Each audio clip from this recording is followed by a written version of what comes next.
Claro que fue desde el punto de vista profesional una experiencia importantísima la posibilidad de estar en un acontecimiento de esa naturaleza, y podría ilustrar esa respuesta con algo una de las posibilidades que da ahora el trabajo del periodismo es esa interacción que tienes con la gente, que te escribe a través de las redes sociales y que constantemente te están proponiendo temas, te están proponiendo... Você tinha rede social na Líbia? Sí, sí, sí. Yo tenía, incluso para mí fue valiosísimo el hecho de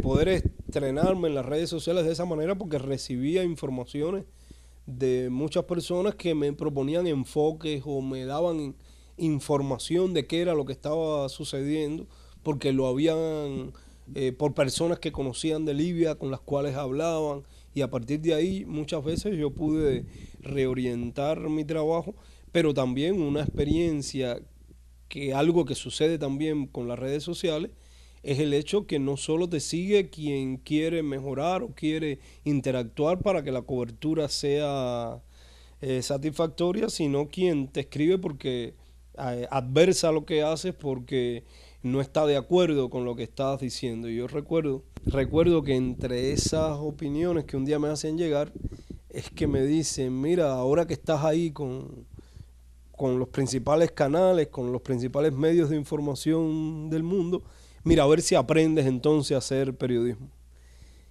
Y yo es cierto que le doy importancia a todo lo que dicen y dije, hasta cierto punto es verdad, aquí están los principales canales del mundo.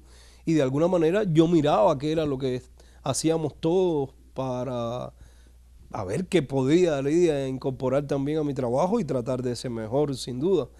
Sin embargo, cuando hice el balance de lo que me rodeaba, yo dije, si eso es el periodismo, si eso que están contando la mayor parte de los periodistas aquí, sinceramente yo no sería más periodista.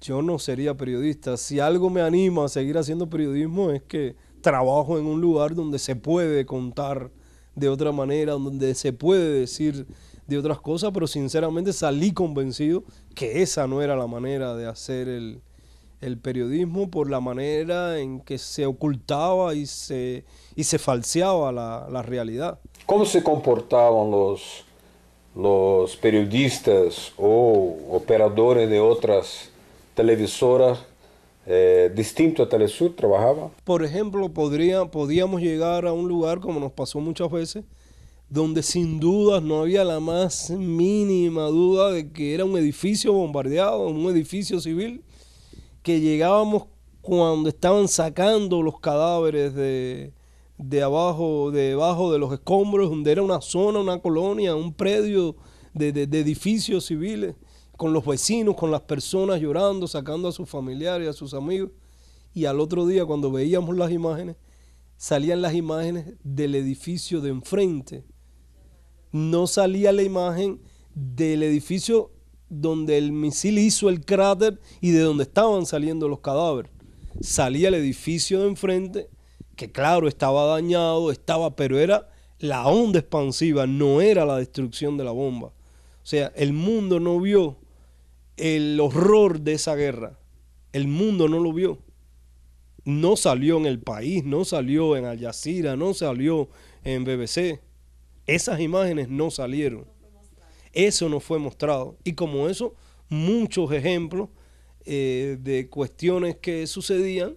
Existen varias denuncias de que dentro de los equipos que estaban allí en ese hotel y trabajando no eran realmente periodistas, por la manera en que se comportaban, por ejemplo, de estar todas las antenas, la flyaway con las que se hacen las transmisiones satelitales, y de repente todas las antenas orientadas a los satélites comerciales, y de repente una antena de un medio internacional proyectando, orientada hacia donde están ubicados los satélites o el satélite de la OTAN.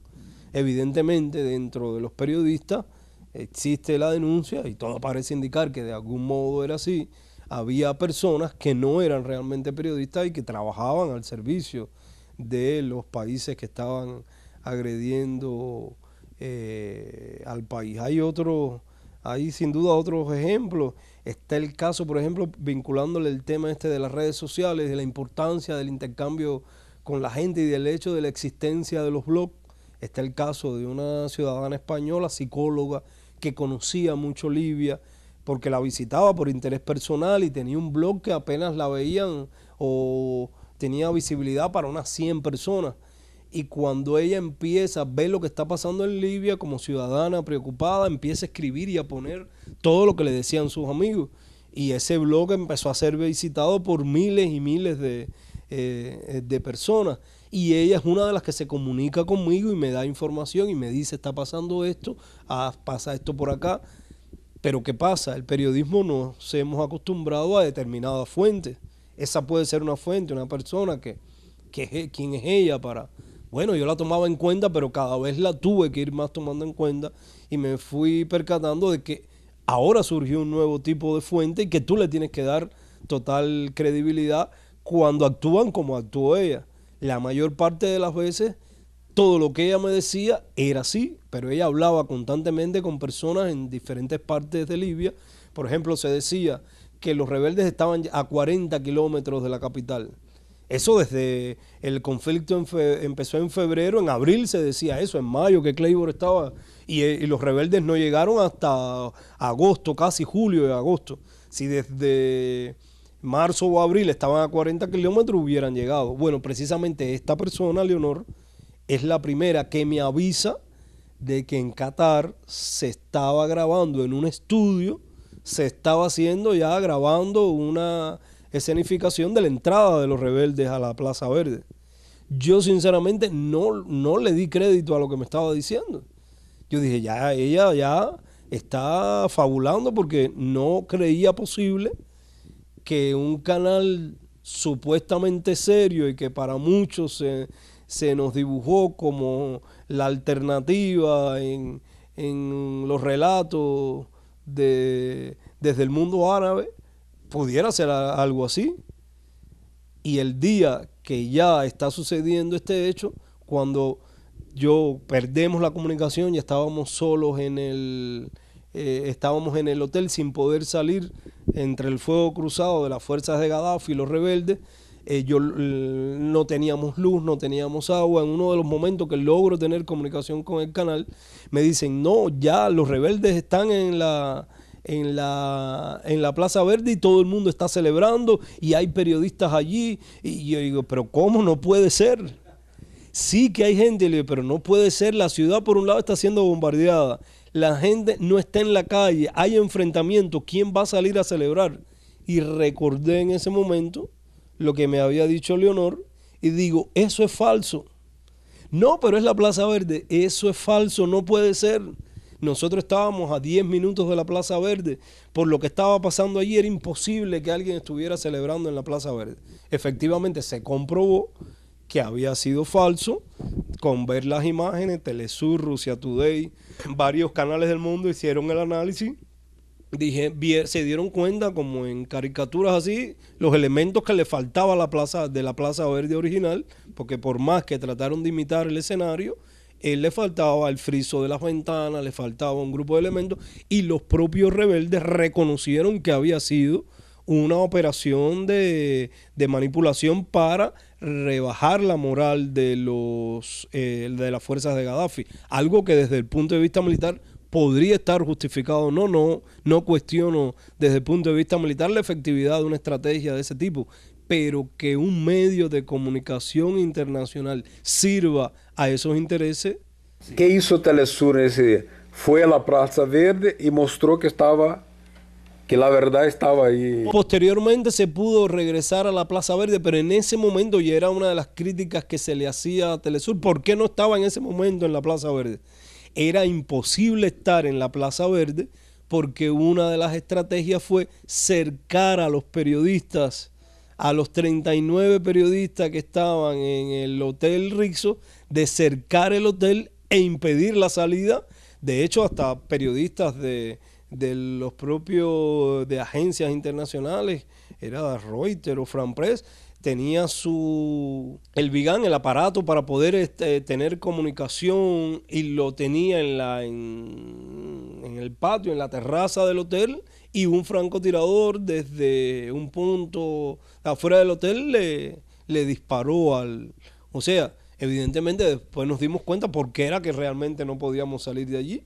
La idea, todo estaba perfectamente articulado para que no hubiera presencia en la Plaza Verde, para que no se pudiera desmentir lo que estaba pasando allí. Sí, entonces, para terminar, me gustaría saber cuál fue ha sido tu lección a sacar de esta reportaje en Libia. Lección de periodismo, de jornalismo. La principal lección que yo saco, creo, es que el mundo necesita otra manera de relatar, de contar en el periodismo. No puede ser que se cuente desde lejos, hay que estar en el lugar de los hechos. Hay que tener un compromiso sobre todo con las víctimas, con las personas, y no con los bandos que están supuestamente en conflicto. Ahí en Libia se daba el caso de que una buena parte de los periodistas venía con los rebeldes, venían empotrados con los rebeldes. Otra parte de los periodistas vienen protegidos por por los cuerpos de seguridad privados, que no son otra cosa que mercenarios, que es una contradicción para nosotros también. ¿Cómo vamos a un tipo de conflicto ese? ¿Quién protege al periodista? Vamos con cuerpos de mercenarios, con policías privados que en definitiva son personas y agentes al servicio de los agresores. Vamos en los aviones de los agresores o vamos con los agredidos. Yo creo que se abren una serie de preguntas y de contradicciones ahí bastante complejas, y que es parte, yo creo, de la enseñanza que me dejó esa cobertura, pero sobre todo ver que se articuló un experimento mediático. Cuando me preguntaban, yo decía, además de las operaciones aéreas y de los bombardeos, el otro elemento más importante de esa experiencia fue el tema mediático. La guerra ahí fue mediática. Fue a partir de lo que dijo la prensa que se justificó la agresión. Fue a partir de lo que dijo, de los argumentos que dio la prensa, que se mantuvo toda esa agresión. Y se le hizo creer al mundo, y se le hizo creer incluso a buena parte de la supuesta izquierda europea, incluso en algunos sectores de Latinoamérica, que en realidad la OTAN estaba preocupada por los derechos humanos, que la OTAN estaba preocupada por salvar la vida de civiles inocentes, y no hubo un movimiento de solidaridad internacional, no hubo un movimiento pacifista que se levantara y que reclamara la verdad en definitiva de lo que estaba sucediendo en Libia. Ocurrieron después fenómenos, yo creo, terribles, después que cae Gaddafi, después que muere Gaddafi, y no ha recibido el mismo nivel de denuncia, de protesta de estos organismos como la Corte Penal Internacional o el Consejo de Derechos Humanos o la propia ONU. La cantidad de personas del África subsahariana que llegaban a Libia y que se vieron atrapados en el conflicto libio. Los chinos pudieron sacar a los 30.000 compatriotas suyos que tenían en el país, pero los ciudadanos africanos se quedaron allí atrapados y fueron encerrados en jaulas, supuestamente acusados de ser personal contratado o mercenarios de Gaddafi, vejados, sobre todo los negros. O sea, se desató una ola de racismo tremenda contra los negros que estaban en África. Todavía hay ciudades como la de Tahuarga que está desolada la ciudad, no han vuelto esas personas en ese lugar, o ciudades como la de Benigualí o Sirte, donde había un núcleo de personas que apoyaban a Gaddafi, y hasta hace unas semanas estuvimos oyendo los combates que se dieron ahí y las masacres que se siguieron cometiendo en ese lugar, y eso no ha recibido ningún tipo de denuncia. De hecho, hace poco en el proyecto censurado de una universidad de Estados Unidos hablaba que una de las noticias más censuradas era precisamente el tema libio y el tema de las agresiones que se le hizo, por ejemplo, al sistema del acueducto del gran río artificial en Libia, una obra ingeniera tremenda que traía el agua de las entrañas del desierto hasta las ciudades. Libia es un país que está concentrada en la población en toda la zona costera, y eso fue bombardeado. ¿Y para qué era bombardeado eso? Para que la gente no resistiera y para que se diera ese... O sea, se le ocultó al mundo que el verdadero interés de esa guerra era los recursos naturales de Libia, el petróleo libio, el agua que tiene Libia, el gas que tiene Libia, y la posición que tiene, que es el escenario ideal, es la posición estratégica para instalar ahí una base militar y el Africón poder tener ahí una base, retomar una base de operaciones. ¿Tú crees que como es un experimento mediático también, eso puede vir a ser aplicado para situaciones como de Siria hoy? No lo digo yo, lo dicen los expertos, y en Libia ya cuando hacíamos el documental era una de las alertas que hacíamos con varios de los expertos de Francia, de Estados Unidos, de Bélgica, que pasaron por allí, con los cuales pudimos conversar, y ya nos decían que eso era lo que iba a ser aplicado en Siria. De alguna manera se ha ido cumpliendo así. Es conocido que parte de los grupos islamistas radicales, en las ramas de Al-Qaeda que estaban en Libia, ya son los que están, son componentes importantes en Siria también. Y no solo en el Medio Oriente, se habla de que en unos 5 o 10 años ese es el proyecto que va a llegar que se va a intentar aplicar en América Latina. Y hay varios países para los que ya de algún modo está planteado eso. En el caso de Libia era algo que ya estaba en documentos de Estados Unidos previstos en su combate al llamado eje del mal, que estaba Libia, Siria, Irán, incluso hasta en ese orden. Y Rusia también, ¿no? Se habla...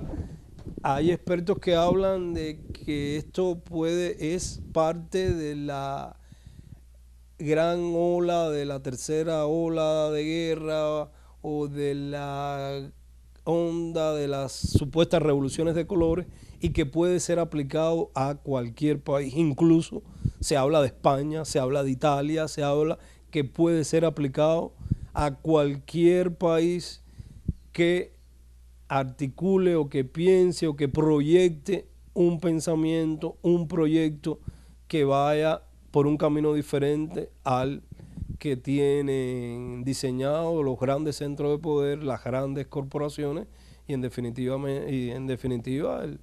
el pensamiento dominante, conservador, que domina hoy al mundo y que está concentrado en grandes grupos de poder, creo. Muy bien.